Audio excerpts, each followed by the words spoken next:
ओम नमः सिद्धेभ्य। मंगलमय मंगलकरं गीतराग विज्ञान नमो ताहि जाते भये आदि महा हरिमंगल करि हो महाग्रंथ करन को काज जाते मिले समाज सब पावे निज पद राज। मोक्ष मार्ग प्रकाशक ग्रंथ राज के 7वें अधिकार पर हमारी चर्चा चल रही है और इसमें प्रारंभिक प्रकरण है निश्चयाभासी का। निश्चयाभासी जीव किस प्रकार से स्वच्छंदताएं ग्रहण करता है, कैसे उसके जीवन में स्वच्छंद वृत्ति देखी जाती है, ये सब टोडरमल जी बता रहे हैं। उसकी मान्यता भी बता रहे हैं और उसकी मान्यता गलत क्यों है ये भी बता रहे हैं। तो दोनों चीजों को देख करके हमको ये सीख लेनी है कि शास्त्रों को पढ़ करके कहीं हम भी वैसा ही अर्थ तो नहीं कर लेते, कहीं हम भी उसी तरह से विपरीतताएं तो ग्रहण नहीं कर लेते। ये हमको विचारना चाहिए, विचार करने योग्य बातें हैं। 5 तरह की स्वच्छंदताएं यहाँ पे टोडरमल जी ने वर्णन किया था शुरू में, जिसमें से 4 की बात हम कर चुके हैं। सबसे पहले शास्त्राभ्यास करना निरर्थक है ऐसा बताया था। उसके बाद फिर मतलब बताया था का मतलब वो सामने वाले की स्वच्छंदता बताई थी। टोडरमल जी ने तो ये बताया कि निरर्थक नहीं है ना, पूरी तरह से सार्थक है। उसके बाद फिर बात चली तो तत्व विचार तत्व चिंतन आदि व्यर्थ है। फिर उसके बाद बात चली तो तपश्चरण आदि क्लेश है। फिर और बात चली तो व्रत आदि बंधन है, व्रत आदि में पढ़ना बंधन है। ये चौथा बिंदु था जिसकी चर्चा कल तक हमारी हुई। अब उसका एक आखिरी और स्वच्छंदता है जिस पर यहाँ पे टोडरमल जी थोड़ा ध्यान दिलाना चाह रहे हैं अपन लोगों का। पूजन आदि कार्यों को शुभाश्रव जानकर हेय मानता है। माने जो पूजन आदि कार्य हैं, पूजन आदि कार्य माने पूजन का तो सिर्फ एक नाम है, शुभ भाव है ना, या शुभ भावों के साथ होने वाली शुभ क्रिया। देखो सब चीजें ले ली टोडरमल जी ने, सब स्वाध्याय की बात आ गई, चिंतन की बात आ गई, तप की, व्रत की, और अब क्या बचा कि अब शुभ क्रियाएं। माने कुल मिला के जो भी एक श्रावक के जीवन में शुभ आचरण होता है वो इन 5 तरह का ही तो होता है, और ये स्वच्छंद इन 5 का ही निषेध करता है। न इसके कोई व्रत है, न इसके कोई तप है, न कोई इसके स्वाध्याय की रुचि है, न इसको तत्व चिंतन की कोई लगन है, और अब कोई भी में शामिल हो जाती है। इसमें आप सब चीजें लगा लीजिएगा, सब चीजें माने पूजा पाठ भक्ति दान यात्रा वगैरह जो भी, वो सब चीजें इसमें आ गई। जितनी भी शुभ क्रियाएं कहलाती हैं वो सब इस 5वें बिंदु के अंदर समाहित है। अभी क्या कह रहा है, तथा वह पूजन आदि कार्य को, है ना, माने पूजन आदि ये सब क्या है, ये है तो छोड़ने लायक है। क्यों है छोड़ने लायक? कि आश्रव है ना, आश्रव अध्यात्म में हमने अच्छे से पढ़ा है, आश्रव भाव है, और आश्रव दुखकार घनेरे बुद्धिवंत तिन्हें निर्वेरे। तो बोलो ये आश्रव है या नहीं है? क्या आश्रव तो है साहब, आश्रव है तो हमने निवारण कर दिया, इनका छोड़ दिया है? कितना सीधा सा तर्क है उसके पास कि जब ये आश्रव भाव है और आश्रव भाव दुखकारी है तो इनको छोड़ना उचित ही तो है, गलत क्या है उसमें? ये इसका बहुत बड़ा पॉइंट है। वैसे सारे ही बिंदु उसने शास्त्रों से ही उठाए थे, ये वाला बिंदु भी शास्त्रों के आधार पर ही उठाया है ना। और क्या कहें, अब हम स्वाध्यायी लोग कहलाते हैं ना, समाज में स्वाध्यायी लोग कहलाते हैं, मुमुक्षु लोग स्वाध्यायी हैं, स्वाध्याय की तो बहुत रुचि है, लेकिन ये सब शुभ क्रियाओं को उड़ा देते हैं, ये कुछ भी नहीं करते। एक ही ऐसा झूठा इल्जाम लगता ही है लोगों की निगाह में, तो इसी तरह का लगता है, क्योंकि जैसी क्रियाएं और सब करते दिखते हैं, जैसी बाहरी क्रियाओं में जितना रस सामान्य दूसरे लोगों का होता है, स्वाध्यायी जीवों का उतना रस नहीं रहता। तो ज्यादातर लोग तो सीधे अपन लोगों को क्या कहते थे, तो निश्चयाभासी। मुझे ध्यान है कि हमारे मतलब मेरा एक मित्र था वो ललितपुर की तरफ, तो वो बताया करता था कि हमारे यहाँ 13 पंथ 20 पंथ का भेद नहीं चलता, हमारे यहाँ भेद चलता है ये निश्चय वाले और ये व्यवहार वाले। ऐसा भेद वहां चला करता है, वो बताता था। खैर वो चीज अलग है, वो न तो कोई निश्चय वाले है न कोई व्यवहार वाले, क्योंकि निश्चय और व्यवहार तो साथ साथ होता है। जिसके व्यवहार है उसके निश्चय है, जिसके निश्चय है उसके व्यवहार है, ये चीज हम बहुत अच्छे से पढ़ चुके हैं। मूल बात तो ये है कि जो थोड़ा स्वाध्यायी हो जाए या थोड़ा समझ लो बाहरी क्रियाओं में जिसका मन कम हो, उसके ऊपर ये इल्जाम लगा दिया जाता है कि अरे साहब ये तो शुभ भावों को उड़ा देते हैं, ये तो शुभ क्रियाओं को आश्रव आश्रव कह करके हे बता देते हैं। और वो बात पूरी तरह से झूठी कहते हो ऐसा भी नहीं है, क्योंकि हम में से कुछ लोग इस तरह के हैं भी सही, वो इन सबको शुभ भाव है करके उनमें जरा भी ध्यान नहीं देते, बाहर का आचरण जरा भी सुधारते नहीं। और बाहर का आचरण लोगों को नजर आता है, आपके विचार नजर नहीं आता। मैं ये नहीं कह रहा हूं कि उन क्रियाओं पर जोर देना, बात समझ में आ रही है मैं क्या कहना चाह रहा हूं? कि ये प्रश्न लोगों के दिमाग में उठता क्यों है? क्योंकि कुछ लोगों की आदत ऐसी हो जाती है कि ये तो शुभ भाव है, आश्रव है? आश्रव दुखकार घनेरे बुद्धिवंत तिन्हें निर्वय, इस तरह की बातें कर करके, या ये है ऐसा कह करके पूजा है बता दी, भक्ति है बता दी, दान है बता दिया, है या नहीं है? क्या कहें? ये टोडरमल जी यहाँ पे संतुलन बिठाएंगे, अभी देखिएगा, है ना? है या नहीं, और है तो कैसे, नहीं है तो कैसे नहीं, ये दोनों तीनों चीजें अपने को बहुत अच्छे से समझने लायक है। क्योंकि अगर ये चीज समझ में नहीं आती है तो हमारी भी ऐसी ही दुर्दशा होनी है जैसी ये निश्चयाभासी की होती है। मैं ढूंढारी से पढ़ता हूँ, 205 पेज पर मिलेगा आपको, ऊपर ही ऊपर प्रकाशित प्रतियों में। बहुरी वह पूजन आदि कार्य को शुभाश्रव जानी हेय माने है। क्या लिखा? शुभाश्रव जानी हेय माने है, कि जानने में तो उसको शुभाश्रव जाना और मानने में उसको हेय माना। तो कैसा मानना चाहिए था? क्या उपादेय मानना चाहिए था क्या? कि शुभाश्रव तो जान लिया, अब चूंकि शुभाश्रव और आश्रव जो है संसार का कारण है, इसलिए उसके दिमाग में क्या बैठ गया? ये तो है ही है, ऐसी मान्यता उसकी उसने बना ली। ठीक है, हे माने है। अब देखो टोडरमल जी का जवाब, सो यह सत्य ही है। ये क्या हुआ? ये पूरी बाजी पलट दी टोडरमल जी ने।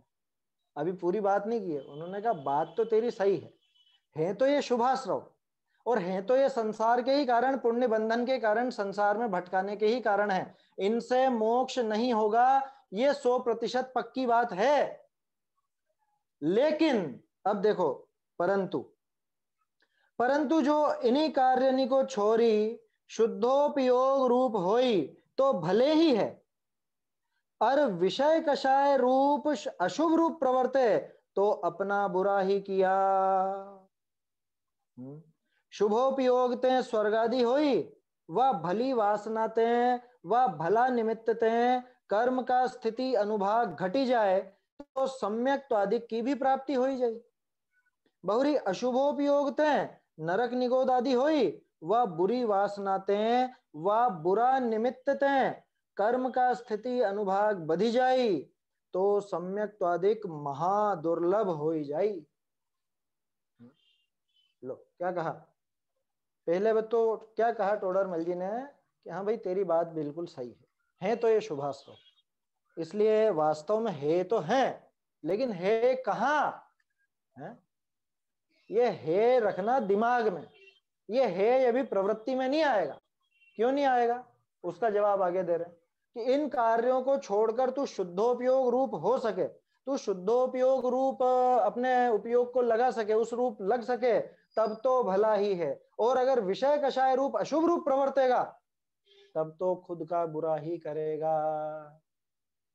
मालूम है हमको है 5,000 की नौकरी क्या करता है? क्या काम की 5,000 की नौकरी? तेरा कोई इससे काम भी नहीं चलता है, बिना बात ही नौकरी कर रहा है। देखो बुरा कहा ना, 5,000 की नौकरी बेकार कही छोड़ दी, क्या होगा? कि अगर तू 5,000 की नौकरी छोड़ करके 50,000 की नौकरी करे, व्यापार धंधा करे, तब तो भला है।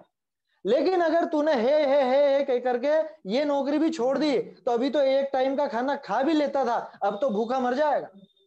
अब क्या होगा? है भूखा ही मरेगा फिर तो।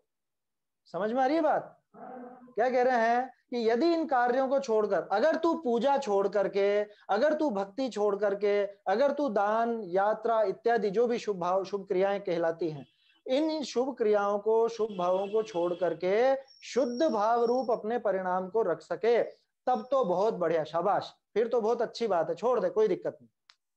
लेकिन कर सकता है क्या? है? नहीं कर पाता।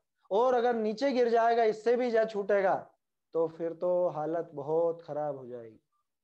वो बस स्टैंड वाला उदाहरण अपना थोड़े दिन पहले जो मैंने आप लोगों को बताया था, क्या करना, ट्रेन आने में तो समय है अभी, या बस आने में तो समय है, बस स्टैंड पे तो बस आएगी, रेलवे स्टेशन पे समझ लीजिए कि वहां बैठे बैठे तो ट्रेन नहीं मिलेगी ना, वहां बैठे बैठे तो टाइम ही पास हो रहा, और बाहर जाएंगे, शहर घूमेंगे तो भी टाइम ही पास हो रहा। तो क्या करना, बस स्टैंड पर, रेलवे स्टेशन पर बैठ करके टाइम पास करना अच्छा, या बाहर उधर शहर में घूमने फिरने में टाइम पास करना अच्छा? कि वहां तो तेरी बस भी छूट जाएगी, ट्रेन भी छूट जाएगी, यहाँ तो फिर भी एक मौका है कि तू बैठा है और निगाह रखेगा, अपनी सीट छोड़ करके उस बस में या ट्रेन में बैठ जाएगा, तब तो तेरा काम हो भी जाएगा। अगर तू ये सीट छोड़ता है, ये रेलवे स्टेशन या बस स्टैंड की जहां तू बैठा हुआ था, उस सीट को छोड़ता है काहे के लिए? बस में बैठने के लिए। बस में बैठ जाता है, ट्रेन में बैठ जाता है, तब तो भला ही है। लेकिन अगर तू उसको छोड़ करके इधर उधर रोता फिरेगा, तो तेरा ये साधन तो छूट जाएगा, तेरे कुछ भी काम होने वाला नहीं है, पूरा काम बिगड़ जाएगा। ये बात है यहाँ। क्या कह रहे हैं कि यदि इन कार्यों को छोड़कर शुद्धोपयोग रूप हो तो भला ही है, और विषय कषाय रूप अशुभ रूप प्रवर्ते तो अपना बुरा ही किया। क्यों क्यों बुरा किया, वो बता रहे हैं कि देखो, शुभोपयोग है पक्की बात, लेकिन शुभोपयोग में एक चांस है। कैसा चांस है? कि शुभोपयोग से स्वर्ग आदि हो। तो क्या हमको स्वर्ग का लालच दिखाना चाह रहे हो क्या? है? अरे स्वर्ग का लालच नहीं दिखा रहे हैं, आगे देखो, स्वर्ग आदि हो अथवा भली वासना से या भले निमित्त से, भली वासना से या भले निमित्त से कर्म के स्थिति अनुभाग घट जाएं। कौन से कर्म के, ये भी विचार कीजिए, पुण्य के या पाप के? यहां ध्यान रखने की बात है, जहां शुभोपयोग की बात चल रही है तो वहां किसके स्थिति अनुभाग घटेंगे? पाप कर्म के, है ना। सामान्य रूप से कर्म लिखा है, उसका आशय अपने को समझना कि पाप कर्म के स्थिति अनुभाग घट जाएं तो सम्यक तो आदि की भी प्राप्ति हो जाए। फिर टोडरमल जी ने क्यों नहीं लिख दिया पाप? इसलिए नहीं लिख दिया क्योंकि पुण्य और पाप कहते ही हमारा दिमाग वेदनी, आयु, नाम, गोत्र इनमें जाता है, जबकि सम्यक तो इनके अधीन नहीं है। बात समझ में आ रही है? ये बात मैंने क्यों उठाई पाप कर्म की और फिर बाद में निषेध क्यों किया?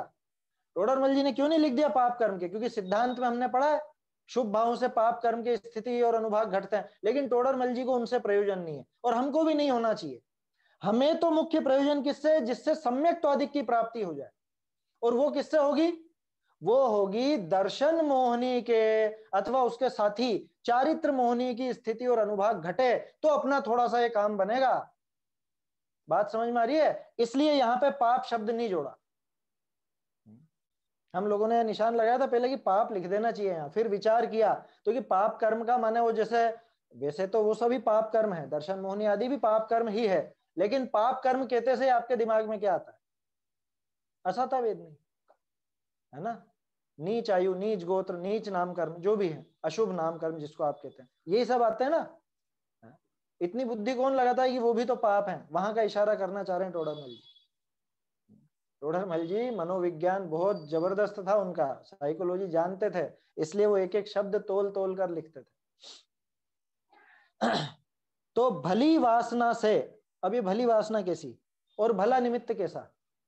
पीछे देखिए, शुभोपयोग से स्वर्ग आदि हो, मिल गया स्वर्ग।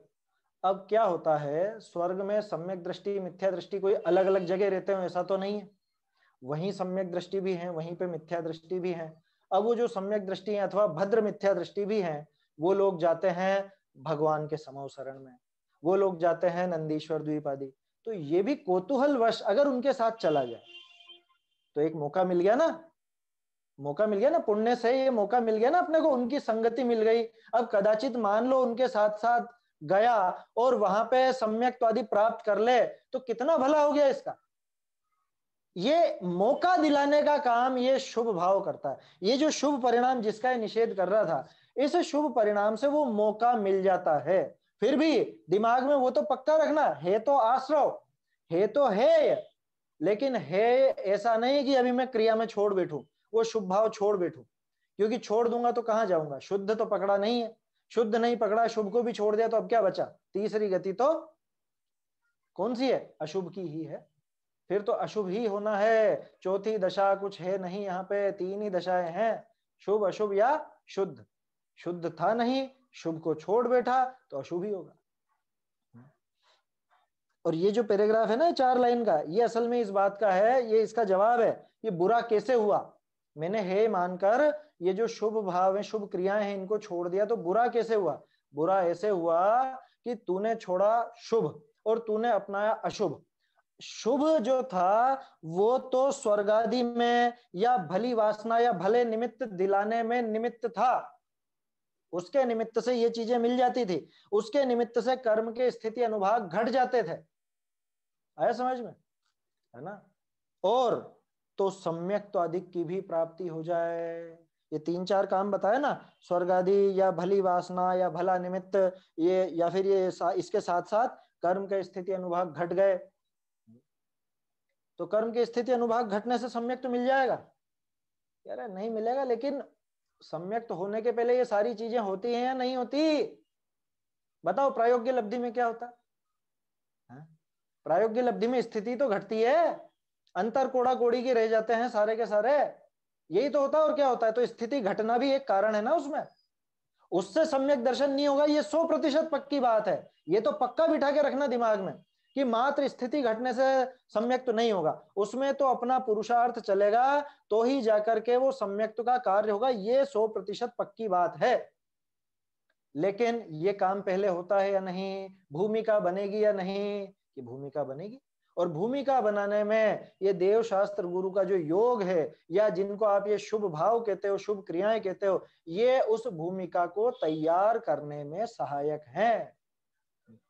कैसे है बताओ, फसल किससे उगेगी, फसल तो बीज से उगेगी ना, तो बीज पे ध्यान दो, वो खेत को नरम करना, वो मिट्टी को खोदना, क्या करते हैं वो निदाई गुड़ाई वगैरह जो भी कहलाता है ना, हल चला करके मिट्टी को ऐसे नरम बनाते हैं, उससे उससे फसल उगती है क्या, कि उससे तो नहीं उगती, लेकिन उसके बिना भी नहीं उगती। फसल उगने के पहले वो सारा कार्य होना जरूरी है, अगर वो सारा काम नहीं होगा तो भी फसल नहीं उगेगी, ये तो पक्का पता है कि उससे फसल नहीं उगेगी, बीज से ही फसल उगेगी। लेकिन वो बीज कहाँ पे बोया जाएगा, पत्थर में है, वो बीज बोने के लिए भूमि की नरमाई भी तो चाहिए ना, तो वो भूमि की नरमाई के लिए ये जो शुभ भाव है, जिनको आप शुभाश्रव कहते हो, है ना, शुभाश्रव कहने में दिक्कत नहीं है कहने में भी दिक्कत नहीं है, लेकिन हे मान के तत्काल छोड़ देने में बहुत बड़ी दिक्कत। मैं अगर 5वीं सीढ़ी पर पैर रखता हूं तभी जाकर के चौथी सीढ़ी से पैर हटाता हूं, अब 5वीं सीढ़ी से भी पैर, उस पर भी पैर नहीं रखूं और चौथी से भी हटा लूं, तो अब क्या दशा होगी, कि अब तो दांत ही टूटेंगे, है समझ में, अब तो सीधा सीढ़ियों से गिरेगा और दांत तोड़वाएगा, और कुछ होने जाना नहीं है। ठीक ये की यही व्यवस्था यहाँ है, शुद्धोपयोग समझ लो 5वीं सीढ़ी, शुभोपयोग समझ लो चौथी सीढ़ी, अब उसके नीचे जमीन पे धराशायी होना है तो वो तो अशुभ भाव की भूमिका है ही सही। तो आया समझ में ये क्यों बुरा हुआ,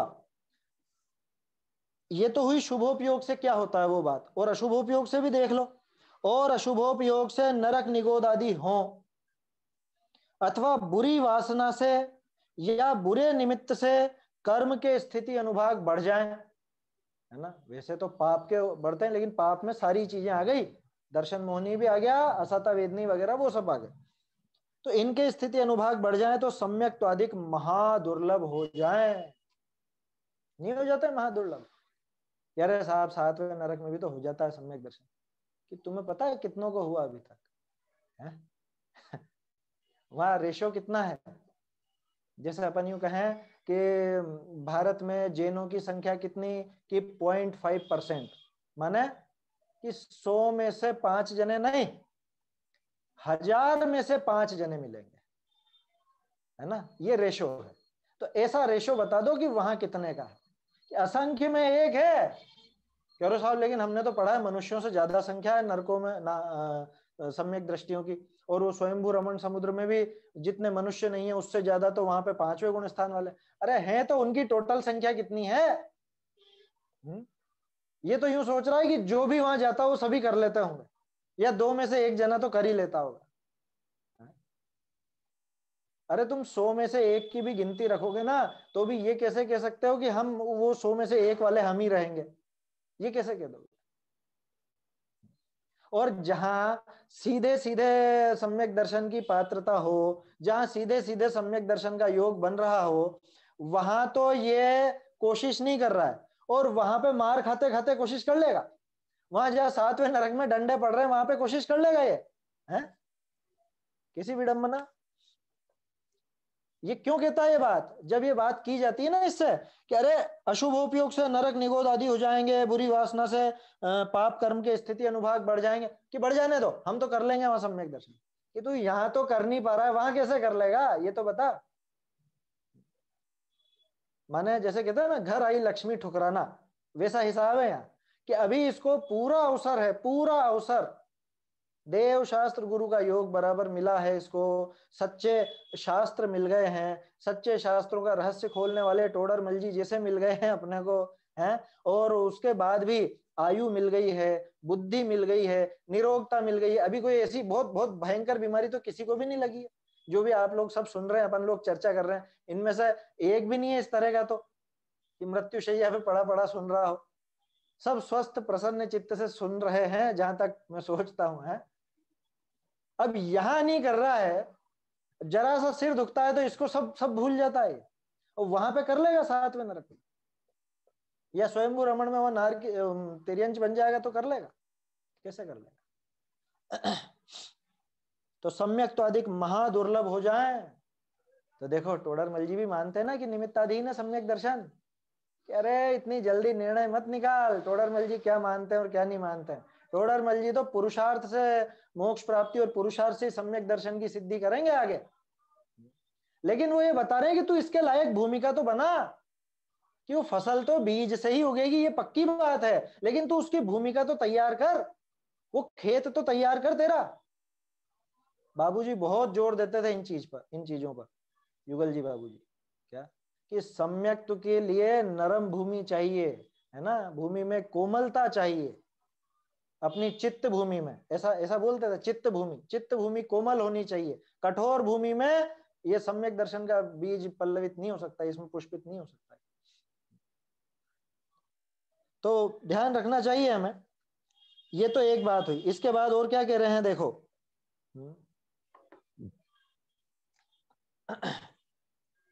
दुर्लभ हो जाए बहुरी शुभोपयोग होते हैं। अब दूसरा बिंदु, शुभोपयोग और अशुभोपयोग में अंतर। बहुरी शुभोपयोग होते हैं कषाय मंद हो है, अशुभोपयोग होते हैं तीव्र हो है। सो मंद कषाय का कार्य छोरी तीव्र कषाय का कार्य करना तो ऐसा है जैसे कड़ी वस्तु न खानी और विष खाना। सो यह अज्ञानता है। क्या कहा, कितना सीधा सा उदाहरण। बोलो, नीम की चटनी खानी है कि जहर खाना है? कह रहे आप पूजा आदि को नीम की चटनी कह रहे हो? कह रहे हम ये बताएं कि वो जो अशुभ भाव है वो जहर है। अब बोलो क्या खाना पसंद करोगे? अभी आजकल तो वो बहुत लोग काढ़ा पी रहे हैं ना, है, गिलोय का और वो चिरायते का, कड़ी कुटक का, तरह तरह का। कोरोना ने सबको काढ़े पिला दिए। तो वो काढ़ा पीना पसंद है या कोरोना होना पसंद है? क्या पसंद है? कि भैया काढ़ा पी लो जिसमें ठीक है। कि श्रेष्ठ दशा क्या है, कि श्रेष्ठ तो दोनों ही नहीं है। हम क्यों काढ़ा क्यों पिए, हमारी जीवन क्यों खराब करें? लेकिन अब क्या करें, पूरी तरह से स्वस्थ नहीं रह सकते, इतनी इम्यूनिटी नहीं है हमारी, तो ठीक है अभी कड़वा काढ़ा ही पियो। तो टोडरमल जी ने ये उदाहरण क्यों दिया, ये सोचिए आप। तो टोडरमल जी ने बात संभाल ली, नहीं तो अभी अरे शुभ भाव बहुत बढ़िया, शुभ भाव बहुत बढ़िया, टोडरमल जी ने कहा। टोडरमल जी ने कहा शुभ भाव है कड़वी दवा की तरह, है ना, वो कड़वी चीज है, कड़ी चीज तो नहीं खानी। और ये अशुभ भाव क्या, फिर ये क्या मीठी है क्या? नहीं, ये तो विष है। अब कौन इस पर उंगली उठा सकता है? टोडरमल जी की सोच पर। क्या करें, लेकिन अब बहुत से लोग ऐसे होते हैं जिनको टोडरमल जी पे भी उंगली उठाने में मजा आता है। कुछ लोगों ने इन चीजों पर ही बहुत बहुत व्याख्याएं कर दी कि अरे इन्होंने शुभ भाव को ऐसा बताया वैसा बताया। क्या बताया, उसको तुलना देखो, क्यों बताया वो सारा समझो। टोडरमल जी पे आप कैसे उंगली उठा सकते हो? आप देखते नहीं हो टोडरमल जी ने क्या क्या चीजें पढ़ी हैं और क्या क्या चीजों पर व्याख्या की है। आप कर्णान योग के ग्रंथ लेकर के और अपने तर्क देने लग जाते हो। टोडरमल जी कर्णान योग नहीं जानते थे? हैं? टोडरमल जी ने लब्धिसार की टीका लिखी है, क्षपणासार की टीका लिखी है, सम्यक ज्ञान चंद्रिका में अर्थ संदृष्टि अधिकार लिखा है खुद से, और इतने ग्रंथों का अध्ययन किया। आप उन पर उंगली उठाना चाहते हो? मैं ये बात इसलिए कह रहा हूं क्योंकि अब हैं कुछ ऐसी चीजें भी हैं, है ना, मैं ज्यादा उनका खुलासा नहीं करना चाहता। कुछ लोगों ने ऐसे टिप्पणियां लिखी हैं, कुछ लोगों ने ऐसे ग्रंथ भी लिख दिया। अब ग्रंथ के अंदर ही कि मोक्ष प्रकाशक में इस तरह से है, लेकिन वहां पे ऐसी बात मिलती है, वहां ऐसी बात मिलती है। आप अपेक्षा समझो टोडरमल जी क्या कहना चाह रहे हैं और किससे कह रहे हैं। मैंने पहले भी शायद 2-3 बार ये बात कही है, जो लिखा है मात्र उतनी पंक्ति का अर्थ नहीं निकलता, प्रकरण क्या है उस अनुसार अर्थ निकलता है। क्योंकि जो तर्क अभी हम देख रहे हैं, जिनको अभी हम कुतर्क कह रहे हैं, यही चीजें लेकर के व्यवहाराभासी जीव को समझाएंगे टोडरमल जी। आया समझ में? और निश्चयाभासी को समझाने के लिए व्यवहाराभासी वाले तर्क भी टोडरमल जी यहाँ लगा रहे। तो टोडरमल जी की बुद्धि पर शंका रखने वाला खुद ही अभी शंकित है, बहुत बुरी तरह से शंकित है ना, उसको पक्षपात है। चलिए खैर, है ना, ऐसे व्यक्ति से अपने को अभी मतलब भी नहीं है। अपन तो टोडरमल जी क्या समझाना चाह रहे हैं वो समझें अच्छे से। क्या कहा? शुभोपयोग में एक और काम कि शुभोपयोग होते हैं कषाय मंद हो, ये तो पक्की बात है कि कषायों की मंदता रहती है शुभ भाव में। सम्यक दर्शन नहीं बोल रहे हैं, शुभ भाव में कषायों की मंदता होती है, ये तो सर्वमान्य तथ्य है, इसमें क्या दिक्कत है। और अशुभोपयोग होते हैं तीव्र हो है, ये पक्की बात है। सो मंद कषाय का कार्य छोड़ के तीव्र कषाय का कार्य करना कैसा बता दिया कि कड़ी वस्तु छोड़कर जहर खाना, ऐसा है। तो ये तो अज्ञानता है। क्यों? क्योंकि भाई कषाय बराबर आकुलता बराबर दुख, ये पढ़ा है ना पहले अपन ने, इच्छा बराबर कषाय बराबर आकुलता बराबर दुख, ये सब पढ़ा है। तो बताओ, मंद कषाय बराबर मंद आकुलता, तीव्र कषाय बराबर तीव्र आकुलता, या सीधे शब्दों में कहूं तो तीव्र कषाय बराबर तीव्र दुख, मंद कषाय बराबर मंद दुख, ऐसा है या नहीं है? ऐसा।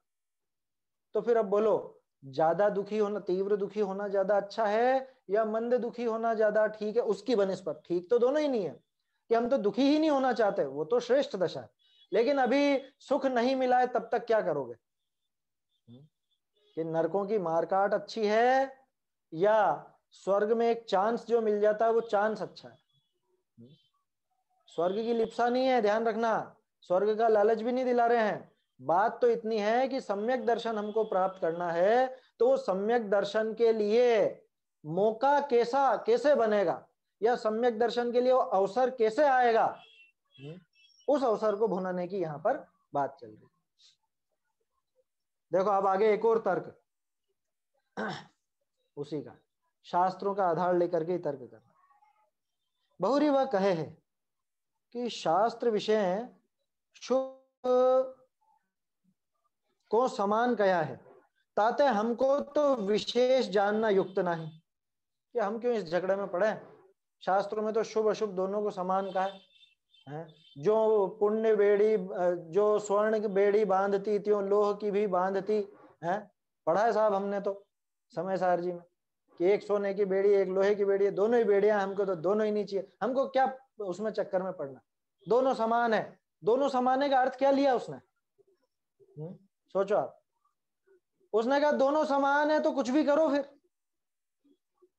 दोनों समान है तो कुछ भी करो, अपन क्यों विकल्प में पड़े? शुभ करेंगे तो भी संसार में ही रहेंगे, अशुभ करेंगे तो भी संसार में ही रहेंगे, तो दिक्कत क्या है? लगो ना, मन पड़े जो करो बस, अपने को ज्यादा विकल्प नहीं करना। क्यों? क्योंकि दोनों का फल तो संसार है। ये दोनों में समानता देखकर विपरीत ग्रहण किया आचार्य ने, इसलिए लिया था क्या? आचार्य ने तो दोनों से छूट करके तीसरी दशा पे जाने को कहा था, है ना, कि शुभ भाव अशुभ भाव ये दोनों समान है। स्वर्ण बेड़ी और लोह बेड़ी दोनों ही बेड़ियां हैं, दोनों ही बांधने वाली हैं, तो क्या करना कि दोनों ही बेड़ियों का बंधन तोड़ना। यह था आशय आचार्य देव का। और इसने आशय क्या ग्रहण किया कि ठीक है, किसी में भी बांध दो साहब, हम तो लोहे में भी खुश हैं और सोने में भी खुश हैं, बल्कि सोने की भी क्या जरूरत है, बेड़ी तो वो भी है, क्या फर्क पड़ता है। इसलिए 5 इंद्रिय के विषय भोगों में लगे रहो, क्या क्या दिक्कत है, तो भी संसार में रहना है। आप पूजा पाठ करके भी संसार में ही रहोगे, हम सब खा पी करके भी संसार में ही रहेंगे, तो खाओ पियो मौज से रहो, ऐसा उसने अर्थ निकाल लिया। जबकि आचार्य तो दोनों से छुड़ा करके शुद्धता तक ले जाने की बात कर रहे थे। आया समझ? तो क्या कहा कि शास्त्र विषय तो शुभ अशुभ को समान कहा है, ताते हमको तो विशेष जानना युक्त नहीं, हम क्यों झगड़े में पड़े, हमको नहीं जानना। ता का समाधान, जे जीव शुभोपयोग को मोक्ष का कारण मानी उपादेय माने है, शुद्धोपयोग को नहीं पहचाने है, तिनको शुभ अशुभ दोनों को अशुद्धता की अपेक्षा व बंध कारण की अपेक्षा समान दिखाए है। ये एक और अपेक्षा खोली टोडरमल जी ने, चाहे तो आप नोट लगा लीजिए, पहले जो नोट करी थी ना अपन ने, कहां कहां पे अपेक्षाएं खोली हैं, तो जहां दोनों को समान कहा वहां पे क्या अपेक्षा है आचार्य देव की, किस अपेक्षा से समानता दिखाई है? अशुद्धता की अपेक्षा, एक अपेक्षा तो अशुद्धता की, दूसरी अपेक्षा बंधन के कारण की अपेक्षा। समानता क्यों है दोनों में कि अशुद्धता की अपेक्षा दोनों समान है, दूसरा दोनों ही बंधन के कारण है, तो बंधन के कारण होने की अपेक्षा भी दोनों समान है। ये तो हो गई अपेक्षा। अब समझा किसको रहे थे, ये प्रकरण किसके लिए था कि ये प्रकरण उसके लिए था कि जो शुभ भाव से ही मुक्ति मान बैठा है ना। ये दो चीजें हमको ध्यान रखनी चाहिए कि एक तो ये बात किसके लिए लिखी आचार्य ने, दूसरी बात कि इसमें अपेक्षा क्या है। तो किसके लिए लिखी कि जो शुभ भाव से ही, शुभ भाव को पूरी तरह उपादेय मान बैठा है ना, वो बंधन का कारण होने पर भी उसको मोक्ष का कारण मान बैठा। दिक्कत क्या आ जाएगी उसमें, मान भी लेगा तो दिक्कत ये आ जाएगी कि बंध के कारण को मोक्ष का कारण माना, तो ये बंध तत्व और मोक्ष तत्व संबंधी भूल होगी। समझ में आ रही है बात? टोडरमल जी कितने गहरे तक ले जाते हैं, सोचो आप कि भाई मोक्ष तत्व संबंधी भूल हो जाएगी, बंध तत्व संबंधी भूल हो जाएगी, कैसे मोक्ष मार्ग में लगेगा, कैसे लग जाएगा, फिर ये कैसे प्राप्त कर लेगा मोक्ष को। तो ये भूल निकालने के लिए है ना, इसको दिखा रहे हैं कि तू जिसको मोक्ष का कारण मान बैठा है वो तो बंध का ही कारण है। कैसे बंध का कारण कि जैसे वो पाप बंध का कारण है वैसे ही ये पुण्य बंध का कारण है। तो ये उस जीव को बताया जिसके वो भ्रम पड़ा हुआ था, मोक्ष तत्व संबंधी बंध तत्व संबंधी भूल पड़ी हुई थी, उस जीव को ये दिखाया है। और इसने तो क्या अर्थ निकाला, ये तो पहले से ही नहीं लग रहा था, इसको तो वैसे ही मौत आती थी शुभ भावों के नाम पर। अब इसको तो मजा आ गया कि अरे वाह है, ये तो बिल्कुल समान कहे हैं, अब तो मजे आ गया, अब तो अपन अशुभ भाव में जी भर के लगो, कोई रोकने टोकने वाला नहीं। तो ये समझने लायक बात है, आचार्य जब लिखते हैं तो किसी को मुख्य करके लिखते हैं और किसी अपेक्षा से लिखते हैं। तो मुख्य किया यहाँ किसको कि जिसको इस शुभ भाव से मोक्ष नजर आता था उसको, उसकी दृष्टि से ये कथन किए गए हैं। और विवक्षा क्या है, अपेक्षा क्या है कि भैया बंधन का कारण दोनों है, दूसरी बात दोनों ही शुद्ध भाव नहीं है, दोनों ही अशुद्ध भाव है। तो अशुद्धता की अपेक्षा और बंधन के कारण की अपेक्षा ये दोनों समान हैं। आया समझ? और क्या कह रहे हैं, जे जीव शुभोपयोग को मोक्ष का कारण मानी उपादेय माने हैं, शुद्धोपयोग को नहीं पहचाने हैं, जो शुद्धोपयोग को पहचानता ही नहीं है, तिनको शुभ अशुभ दोनों को अशुद्धता की अपेक्षा व बंध कारण की अपेक्षा समान दिखाए हैं, उसको समान दिखाए। आवाज बराबर आ रही है ना मेरी? हाँ, ये बाहर क्या थोड़ा बाजों का शोर ज्यादा है, अभी शादी ब्याह का मौसम चल रहा है। बहुरी तो शुभ भावनी विषय कषाय मंद हो। अब ये पूरा वहां तक लेकर के आ गए क्या, अगर शुभ भाव और अशुभ भाव के विषयों का, इनमें कषायों का विचार करें, परस्पर विचार करें, तो शुभ भावों में तो कषायों की मंदता है, इसलिए बंध हीन हो है। क्या कहा? बंधहीन हो है। अब कुछ लोग इसको ऐसा भी पढ़ सकते हैं, ताते बंध ही ना हो है, बंधन ही नहीं होता, ऐसा नहीं है, बंधहीन होता है। तोडरमल जी देखो आखिर तक पूरा का पूरा विषय समझाते हैं। शुभ अशुभ दोनों समान है, किसकी अपेक्षा? बंधन की अपेक्षा। ये तो हो गई समानता की बात। अब असमानता वाली बात क्या है कि अगर इनमें परस्पर विशेष विचार करें तो शुभ भावों में कषाय मंद है, और चूंकि कषाय बंध का कारण है तो जितनी कषाय उतना बंध, ऐसी गणित लगा सकते हैं अपन। कषाय मंद है तो बंध भी मंद होगा, बंध भी हीन होगा। कषाय अगर तीव्र है तो बंध भी तीव्र होगा, अधिक होगा। ताते बंधहीन हो है, और अशुभ भावनी विषय कषाय तीव्र हो है, ताते बंध बहुत हो है, वहां पे बंधन बहुत अधिक होता है। ऐसे विचार किए अशुभ की अपेक्षा सिद्धांत विशेष शुभ को भला भी कहिए है। ये क्या कर रहे हैं टोडरमल जी, कुछ समझ में ही नहीं आ रहा। पहले कह रहे थे शुभ भाव कोई भला नहीं है और ऐसा नहीं है, अब कह रहे हैं कि शुभ भाव को भला भी कहा जाता। अरे अपेक्षाएं दिखा रहे हैं वो, कि जहां पे भला कहा वहां किस अपेक्षा कहा, और जहां पे बुरा कहा वहां किस अपेक्षा कहा, कि आप उसके ही चिपक नहीं जाओ, आप उसी को मोक्ष का कारण नहीं मान लो, इस अपेक्षा उसको अशुभ के समान कहा है। इस मुख्यता से अपेक्षा क्या रखी? अशुद्धता की अपेक्षा और बंध कारण की अपेक्षा। अब जहां विशेष अलग अलग बताया दोनों को, वहां क्या अपेक्षा है कि भाई वहां ये अपेक्षा है कि शुभ भावों में कषाय मंद होती है तो बंधन मंद होता है, और अशुभ भावों में कषाय तीव्र होती है तो बंधन तीव्र होता है, अधिक होता है।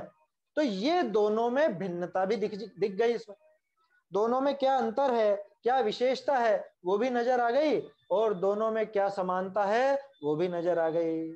समानता किस अपेक्षा से थी वो टोडरमल जी ने अपेक्षा बता दी, और भिन्नता किस अपेक्षा से बताई वो भी यहाँ पर टोडरमल जी ने बता दी।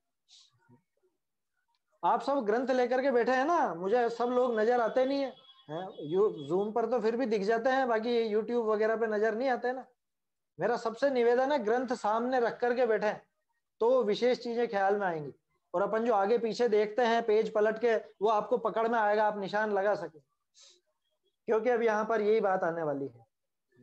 देखो एक उदाहरण और है, ऐसे विचार किए अशुभ की अपेक्षा सिद्धांत विषय ग्रंथों में शुभ को भला भी कहिए है। फिर दो तीन लाइनें टोडरमल जी ने काटी थी, लेकिन वैसी की वैसी उससे थोड़ी अच्छी नीचे लिख दी है, इसलिए वो काटी हुई पंक्तियां मैं नहीं पढ़ रहा हूं। जैसे रोग तो थोड़ा व बहुत बुरा ही है, सीधा सा उदाहरण आ गया। बुखार कितनी अच्छी, रोग तो थोड़ा या बहुत भला बुरा ही है, परंतु बहुत रोग की अपेक्षा थोड़ा रोग को भला भी कहिए है। ये कहाँ कहते हैं? थोड़े रोग को भला कब कहते हैं? अरे जब आपको बुखार आती है ना, बुखार बहुत तेज हो गई, 105 डिग्री हो गई, अब अगले दिन क्या हुआ, थोड़ी बुखार कम हो गई, अब कोई मिलने आया आपसे, क्या कहते हो आप कि आज ठीक है, आज अच्छा है। अच्छा है?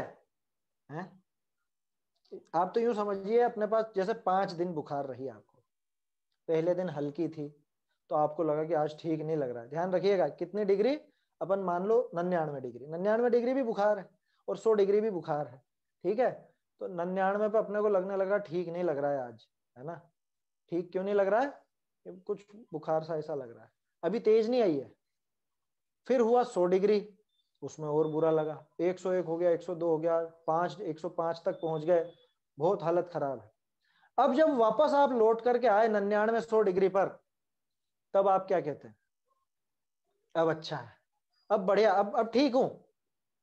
अरे जब शुरू में 99 100 डिग्री था तब आप कह रहे थे बहुत बेकार है, और अभी 99 100 डिग्री तब आप कह रहे हो बहुत बढ़िया, अब अच्छा हूं, भला हूं।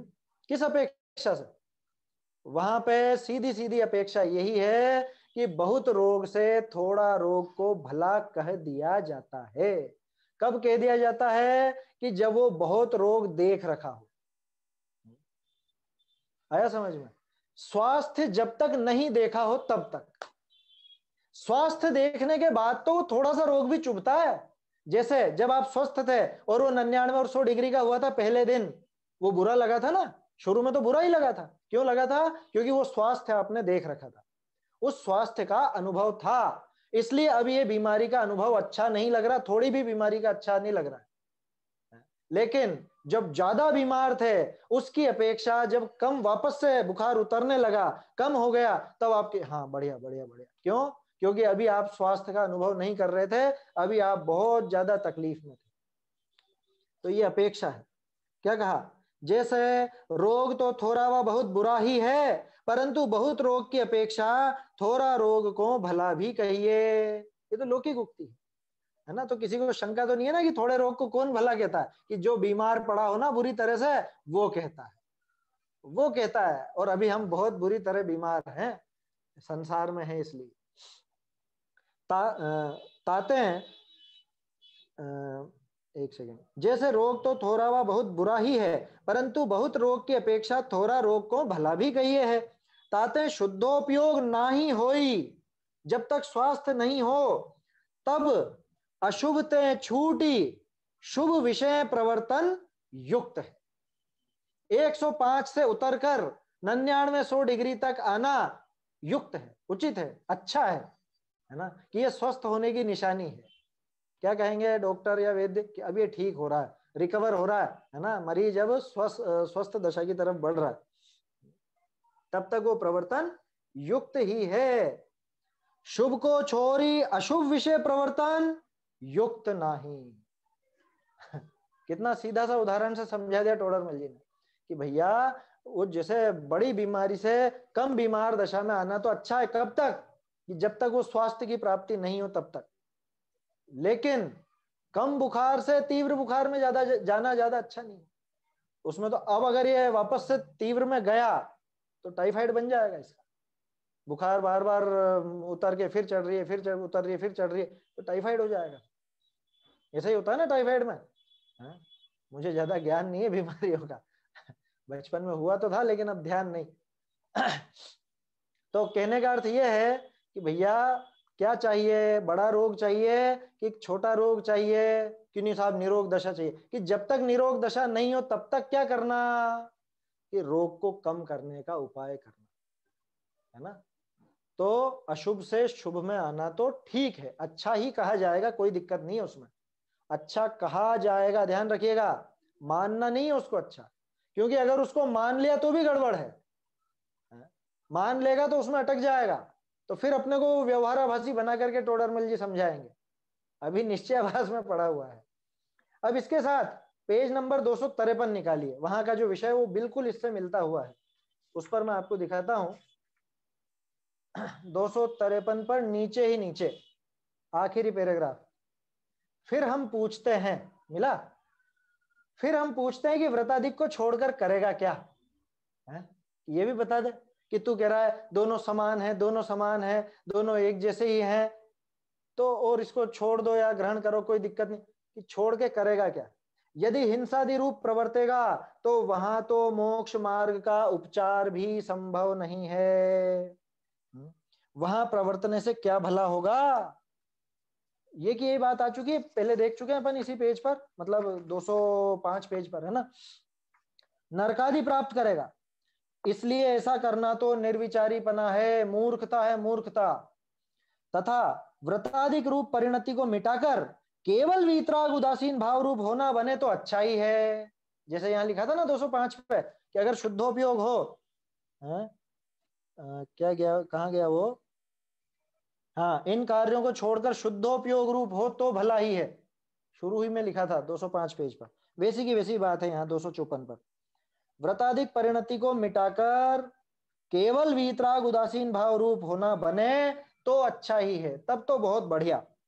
वह निचली दशा में हो नहीं सकता, लेकिन लो दिक्कत खड़ी हो गई कि वो तेरी भूमिका में दिख नहीं रहा हमको ऐसा होता हुआ।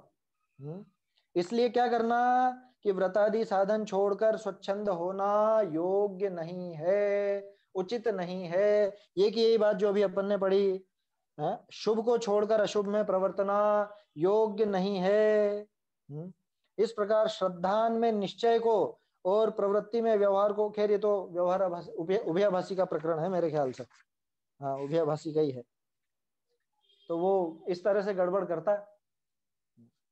उभयाभासी में दोनों का रिवीजन है, निश्चयाभासी का भी और व्यवहाराभासी का भी, और दोनों की मान्यताएं सुधारने में वो उभयाभासी के जो व्याख्यान है वो भी काम आता है। तो समझ में आ रही है बात? तो इसलिए क्या करना, शुभ भाव तो आश्रव है, बंधन के कारण है, संसार में भटकाने के कारण है। क्या करना कि ये मान लेना, लेकिन अभी कमजोरी है ना, तो कमजोर भूमिका में वो आगे जो हम सुख चाहते हैं उस सुख की भूमिका तैयार करने के लिए इसको एक झटके से छोड़ देना उचित नहीं। ये उसकी भूमिका के लिए कार्यकारी है। इस इतना कार्यकारी जान करके शास्त्रों में इसको भला भी कह दिया है ना, भला भी कह दिया है। कह दिया है माने अपेक्षा है, मानने की बात जहां आएगी वो तथ्य है। क्या भला मानना वो गड़बड़ हो जाएगी, भला मानने में मिथ्यात्व है, कह देने में अपेक्षा है।